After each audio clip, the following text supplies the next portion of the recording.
GATE 2014 Civil Engineering Set 1 Question 52. The speed density relationship on a single lane road with unidirectional flow is U equals 70 minus 0.7 k, where U is in kilometer per hour and k is in vehicle per kilometer. The capacity of the road needs to be found in vehicle per hour. The relevant NPTEL reference has been listed. So when we talk about the Greenshields model in traffic flow theory, it gives a linear relationship between the speed of flow on a traffic facility and the density. So the relationship looks like a straight line with negative slope. The maximum possible speed is called the free flow speed, which is measured in units of kilometer per hour, and the maximum density is called the jam density, which is measured in units of vehicle per kilometer. The relationship is given as V equals Vf into 1 minus k by kj.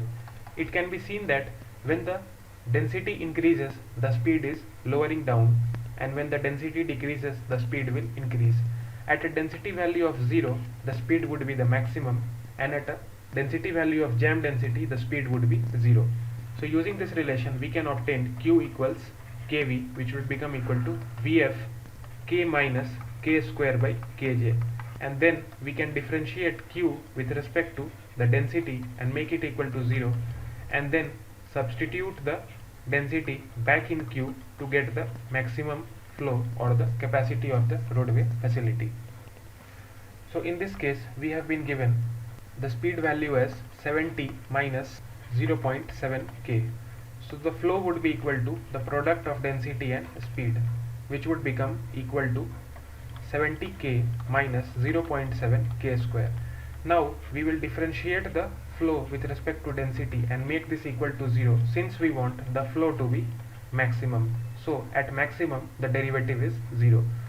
So differentiating this, d by dk of 70k minus 0.7 k square equals 0.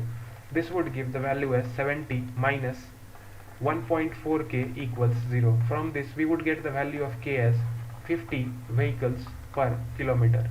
We will substitute this back in equation 1. So Q would become 70 into K, that is 50, minus 0.7 into 50 square, which would be 3500 minus 1750, which would give the flow value as 1750 vehicle per hour. And this would be our maximum flow, or also called as the capacity. So the capacity of the road in vehicle per hour was found out as 1750. The relevant NPTEL reference has been listed.